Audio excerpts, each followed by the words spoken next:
world's great novels.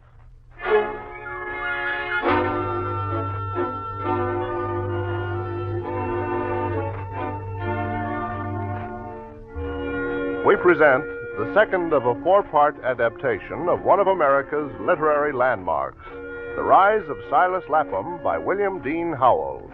Another in our series of books that live, the world's great novel.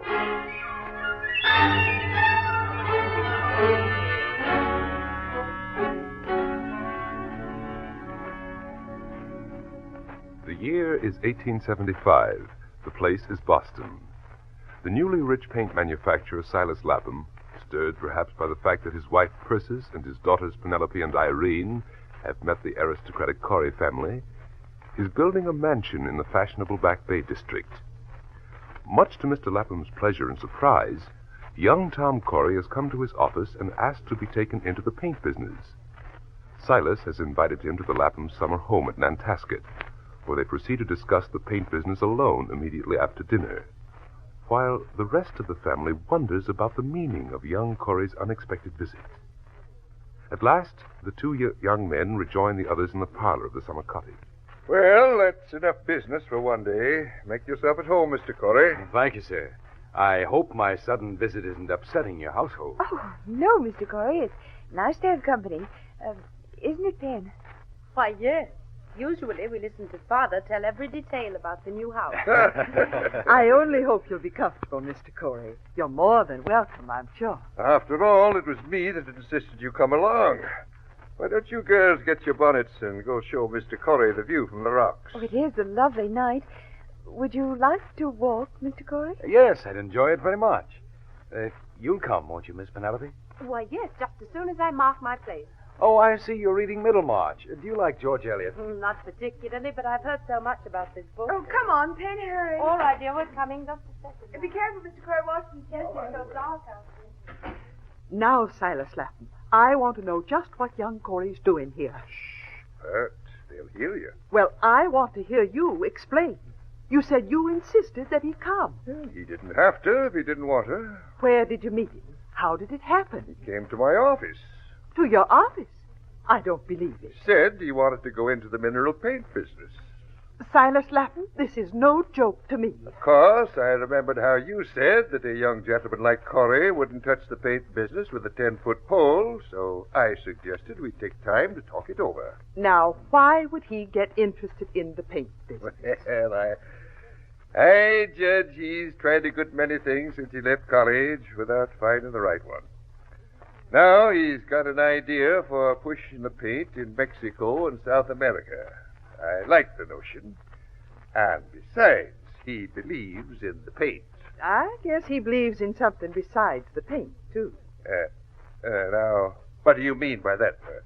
If you can't believe now he's interested in Irene, I don't know what it takes to convince you. All I know is he says he believes in the paint and is willing to run an agency in South America for a commission.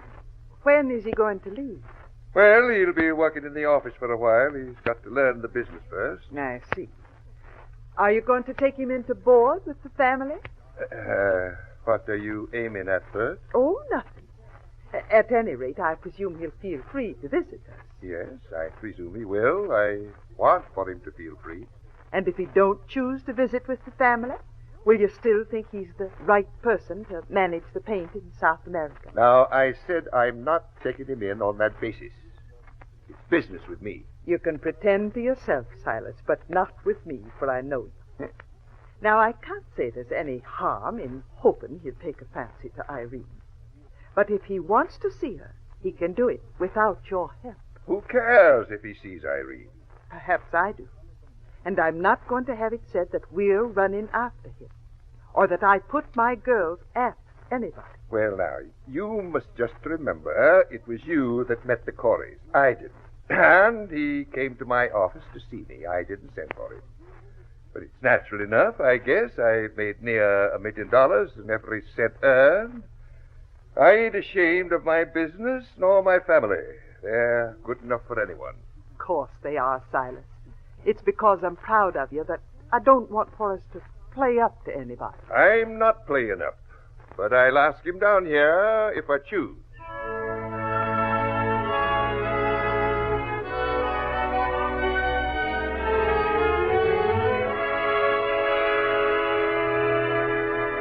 Tom Corey and his father were living alone in Boston for the summer, while the rest of the family vacationed at Bar Harbor.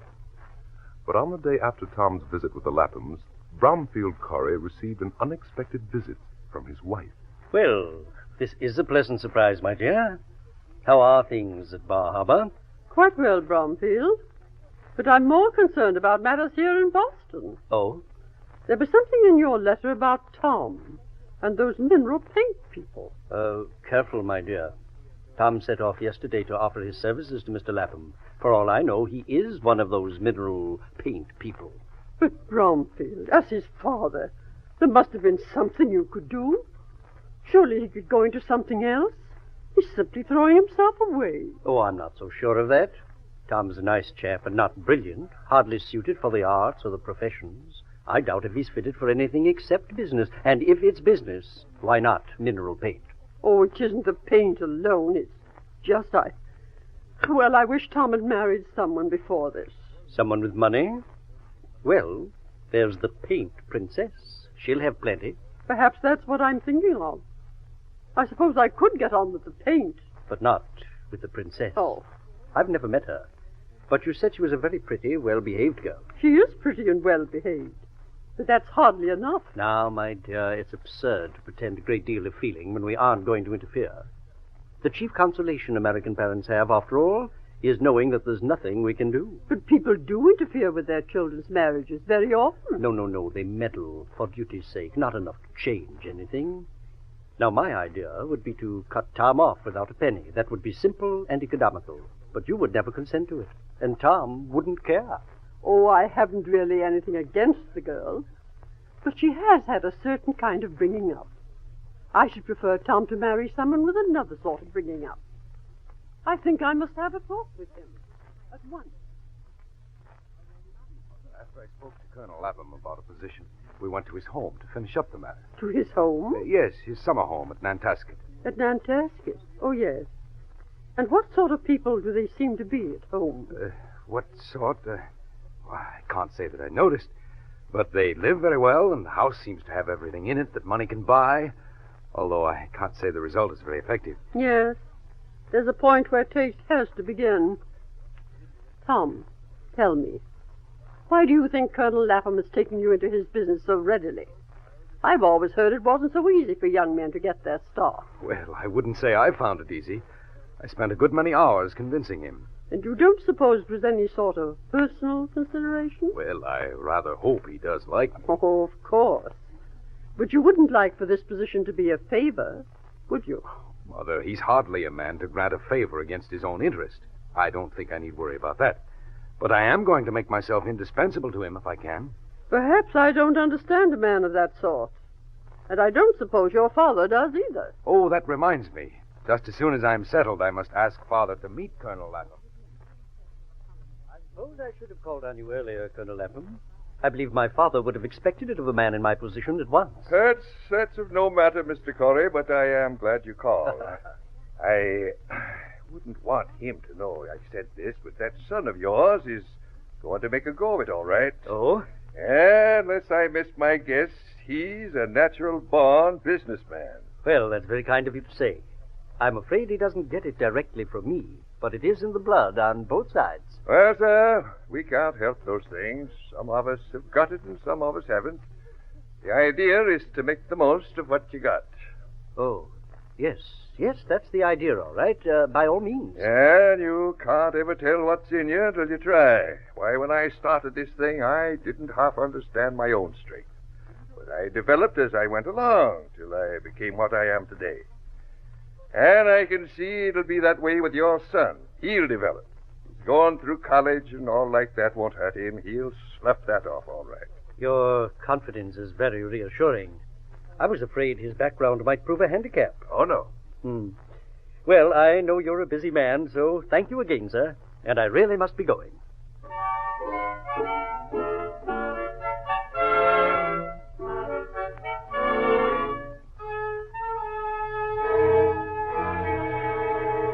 Silas had continued reason to be pleased with his new employee that summer, for Tom Corey was at his desk early and late. From time to time, Silas found occasion to ask the young man to go with him as he went to inspect his new house being built on the back bay. One day, when they arrived there, they found company. Hello, Papa. Hello, daughter.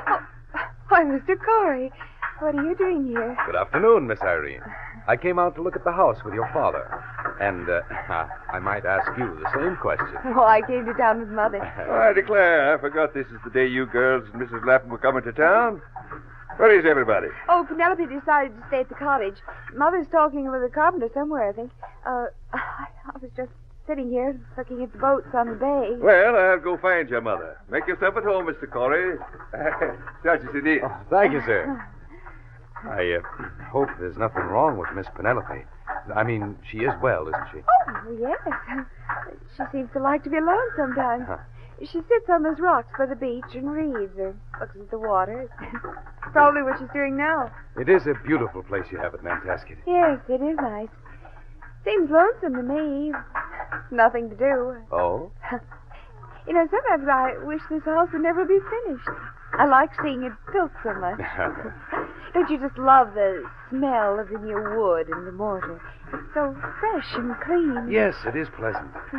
I see you have a fondness for those pine shavings, too. What? The way you keep spearing them with your parasol. Oh, pine shavings. Oh, I didn't even notice what I was doing. You know, it is funny how they curl up so. Look at that one over there. It's just as if it had been carved that way on purpose. Oh, let me get it for you. What?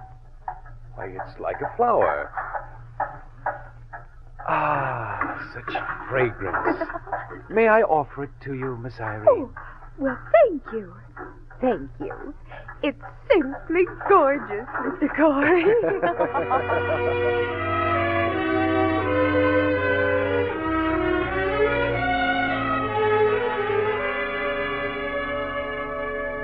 Irene, what in the world is this on top of the bureau? Well, what, Ben? Oh, that. It's, nothing. I'll put it away. Nothing. Why, it looks like... Oh. Don't you think you'd better put it in water, dear? It'll be all wilted in the morning. In water? Oh, don't be silly. It isn't a flower. Oh, I supposed it was a bouquet. Who gave it to you? Well, now, what makes you think anyone did? Oh, well, never mind. Did you know Mr. Corey'd been down here this afternoon? What? Walking on the beach with me. Why, he wasn't. He wasn't any such thing. Why, he was at the house in town when I was there. I see. Then I'd never be able to guess who gave you the precious shade. Oh, Ben, it was the silliest thing.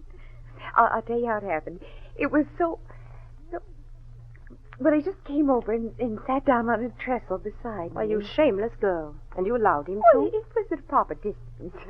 And here were the shavings on the floor that I'd been poking with my parasol, and I asked him if he didn't like the smell of pine shavings. Weren't you being just a little personal? Oh, and so he picked this up as if it were a flower, and he asked me if he might offer it to me. So I thanked him for it, and we laughed. And... Oh, Ben, what do you suppose he meant by it? Well, there used to be a book about the language of flowers, but I never heard much about the language of shavings, so I can't say.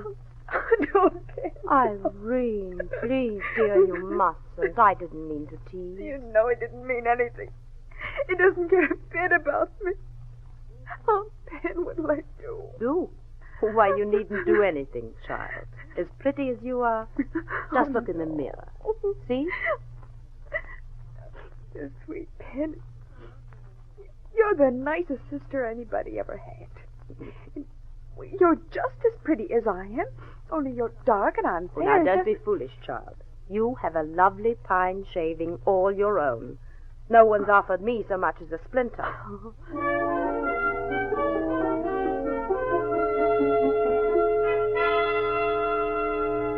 As the summer progressed, there seemed to be one occasion after another calling for Tom Corey to accompany Silas to the Lapham cottage at Nantasket. It was a state of affairs that pleased Silas, that thrilled Irene, that amused Penn, and worried Mrs. Lapham. Usually the three young people were together, but one day Penelope decided the time had come to leave Irene and Tom alone. Later, after Tom had gone, Pen, I think it was horrid of you to stay in your room when Mr. Corey was here. He asked about you, and I had to make some silly excuse. Why, I thought you might prefer to be alone. Oh, Didn't you have a pleasant call? oh, it was splendid. You know, I didn't suppose I could make it go off so well. Oh, we just talked every minute. And he kept asking about you, too. Well, you must have had a fascinating time. Oh, now, Pen, be serious. But why do you think he came? Do you think it really was business, like Papa said? Irene, I really don't know. I don't suppose it was entirely that. You don't? You don't really? Well, should I have thanked him for coming, or should I have asked him to come again? Or I anything? suppose he'll come back if he wants to, Irene. Oh, I hope so. Oh, I wish there was someone coming to see you, too. Please, Irene, I'm managing all right. Oh, but I do, Pen. I mean, that's the only thing about it I don't like. It seems selfish for me to be so happy. And when do you think you'll come? I don't know if we ought to let young Corey keep visiting so. I don't quite like it, with all his family away for the summer. He's of age, ain't he? I guess he can come or go as he pleases. But I'm not going to have them say we took an advantage of their being away and coaxed him on. I ain't got no reason to say that any more than that I coaxed young Corey into my business or Bromfield Corey into calling at my office. It reminds me, I had another visitor today, one I never expected. Who do you think it was, Pert? I don't know as I'd want to guess, Silas. Who? Rogers, that's who. Milton K. Rogers. Silas. You're pleased about something, I can tell. You know I can't make light of that subject, Silas. What happened? He came to borrow money of me, Yes, and I loaned it to him. That's what happened. but how did it happen? I tell you, it surprised me, but he had the rights to some patent he wanted to promote, needed some money, and I guess I was his last resort. Yes, I guess maybe you were. Well, I never felt like I owed Rogers anything just because he was a partner of mine once, but he had some securities You with him. didn't take them, Silas. You didn't make him put up his securities, did you? Oh, yes, I did. After all, he didn't come to beg, he came to borrow. But you could have just loaned him the money, Silas. Matter of fact, the stocks aren't worth much now. No bank would take 'em for a fourth of what I gave, but I'll hold 'em for him till they rise. I guess that's good enough, Silas. Oh, I'm glad. The Lord's been good to you, Silas. It always works out. He gives people a chance to make it up to others in this life. But I didn't have anything to make up for Rogers. What I done for you, Persis. And I thank you, Silas. I thank you for your own soul's sake. I guess my soul's all right. But promise me one thing. No matter what happens, you'll never trouble Rogers for that money you lent him. Why, I don't expect to bless him for it, Bert. That's what I said when I lent it. I don't think I ever done Rogers any harm, but I'm glad to have the trouble healed up. And I'm willing to call it square if I never see a cent of my money again. And that's the truth.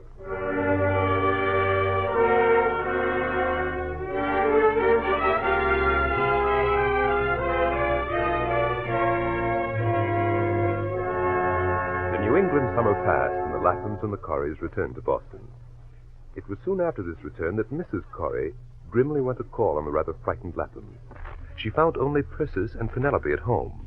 But Irene returned from shopping just as Mrs. Corrie's carriage drove away. Wasn't that the Corey's carriage just leaving? What was it doing here? No, it wasn't Mr. Corey, Irene, just his mother paying a friendly call. Oh, well, I'm sorry I wasn't here. It must have been a pleasant visit. If she came to make us say and do the wrong thing, she must have gone away very happy. Oh, but Pen... I don't know that I meant to make a bad impression, but I'm sure I succeeded. I hope so. I hope I didn't miss doing anything that could make me as hateful to her as she made herself to me. Oh, I'm going upstairs to my room. Well, Mother, what is it? Tell me about it. What happened? Well, so you're home from your social rounds, eh, my dear? And how was the visit with the Laphams? Well, Bromfield, they were extremely embarrassed and excited, I must say. That is, the mother was. She certainly behaved self-consciously. I dare say you made her feel that way. I can imagine how terrible you must have been in the character of an accusing spirit, too ladylike to say anything. What did you hint? I hinted nothing. but their manner toward the mention of Tom's name was anything but reassuring. Almost guilty, one might say. Was the young lady, Miss Irene, I believe it is, as pretty as ever? She wasn't at home when I called, but I did meet her sister, Miss Penelope. Oh, yes, the other sister. And what was she like? A thoroughly disagreeable young woman. Oh, really? What did she do? Oh, she didn't do anything. She's too sly for that. But she was most casual. Indifferent is the only word for it. Perhaps independent? So you didn't find her as amusing as I've heard Tom suggest? I suppose he's under some obligation to be kind. Perhaps we all are, my dear. Perhaps you're right, Bromfield. I believe that what we should do is give a dinner for them. You mean as your reparation? No. But we can't ignore Tom's intimacy with them. They're simple, unfashionable people and unworldly. But I can't say they're offensive. Unless... How did you find the father, Bromfield? The father? Oh, he'll be very entertaining if you start him on paint. Oh. Yes, I think a Lapham dinner would be delightful. Perhaps the best way of curing Tom of his fancy, if he has one. Be sure to invite several other pretty girls, eh? That might be an idea. But I don't know any other girl half so pretty.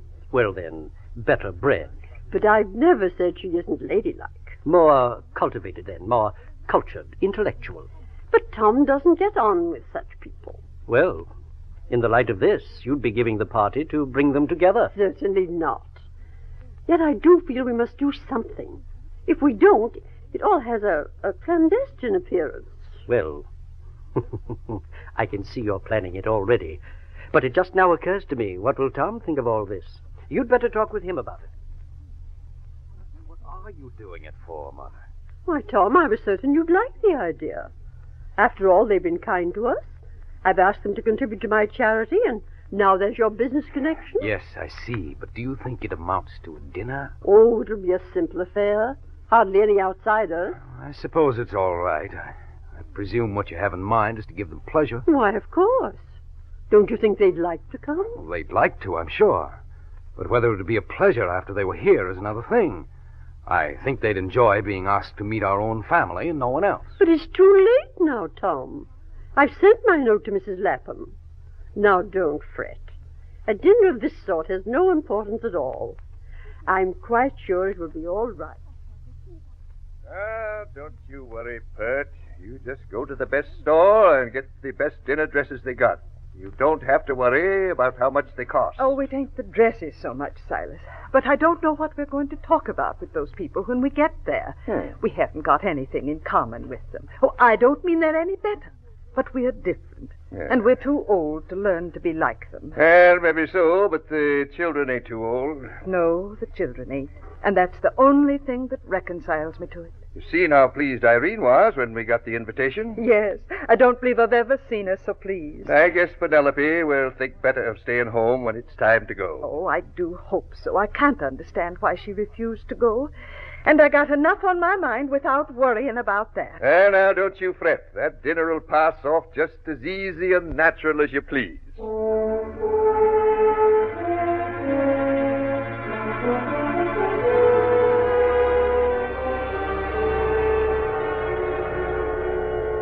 But even Silas lost some of his confidence as the date approached.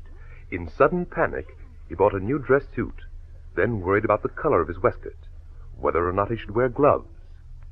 But finally, on the great night, Penelope straightened his tie for the last time before he turned to follow the others out the door. There now, Colonel. Thank you. Once you change your mind, Pen. Oh, Colonel, it's best that I don't go. You'll see when you get there. After all, Irene needn't open her lips, and they can all see how pretty she is. But they wouldn't know how smart I am unless I talked. And even then they might not know. So the Laphams arrived at the Corey home. Irene triumphantly beautiful in a trailing gown. Persis handsomely correct in black silk. Silas awkwardly tugging on and pulling off his gloves. Tom Corey inquired concernedly about Penelope. Mrs. Corey accepted their apologies with icy politeness. They made their way to the dining room, the Laphams, the Coreys, and a half a dozen guests. Silas watched the others anxiously to follow their leads. He felt hot and perspiring, and his throat was dry. There were only glasses of chilled wine on the table, But though he never drank, he felt faint, thirsty, and didn't want to be conspicuous, so he gulped nervously. The table talk was a blur, but at last dinner was over. The bewildering succession of dishes, the wine glasses filled and filled again. He sighed with relief as the ladies left the room and cigars were brought in for the men. He could tell from Irene's smile that she was happy, and from Percy's glance that all was well. He felt friendly with the men, the familiar smoke of cigars filling the room, the pleasant tinkle as he was handed another glass. He listened to the conversation until mention of the war prompted a story of his own. He was surprised how well and easily he talked, was pleased by the attention. He went on to other topics, felt flattered as the others followed him with increasingly respectful silence.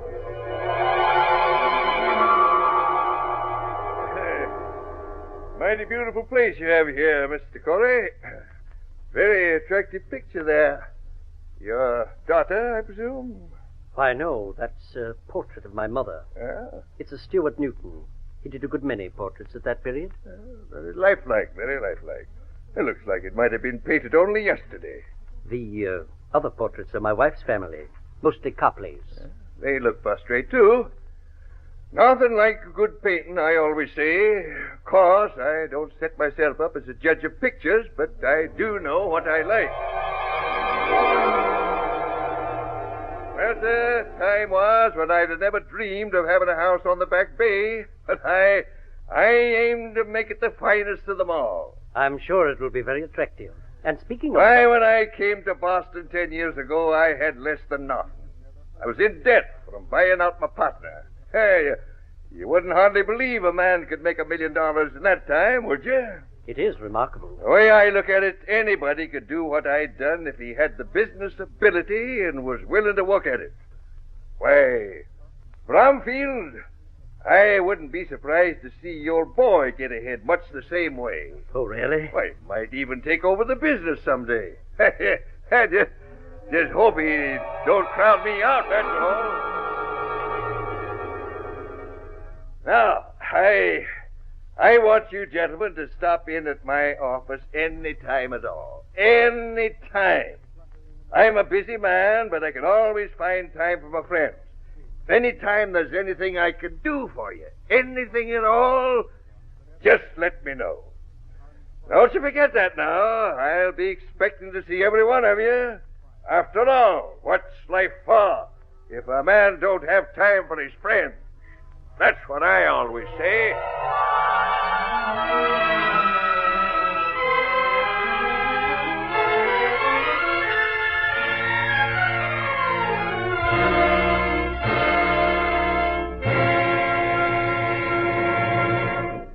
The Rise of Silas Lapham by William Dean Howells is one of the world's great novels brought to you each week by the NBC University of the Air.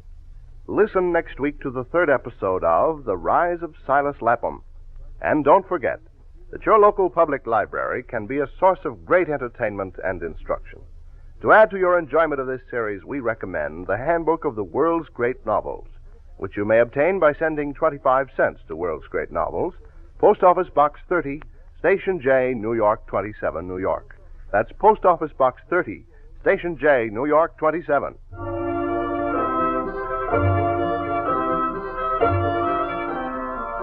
The Rise of Silas Lapham is adapted for radio by Jack C. Wilson. The music was composed by Emil Soderstrom, and the orchestra was directed by Bernard Berquist. The entire production was under the direction of Homer Heck. Jess Pugh is featured as Silas Lapham and Hope Summers as Persis Lapham. Penelope is played by Geraldine Kay, Irene by Martha McCain, Tom Corey by Harry Elders, Bromfield Corey by Sherman Marks, Mrs. Corey by Hilda Graham, and Ken Nordine was the narrator. This is John Conrad. This program comes to you from Chicago and is a presentation of the National Broadcasting Company and its affiliated independent stations. This is NBC, the National Broadcasting Company.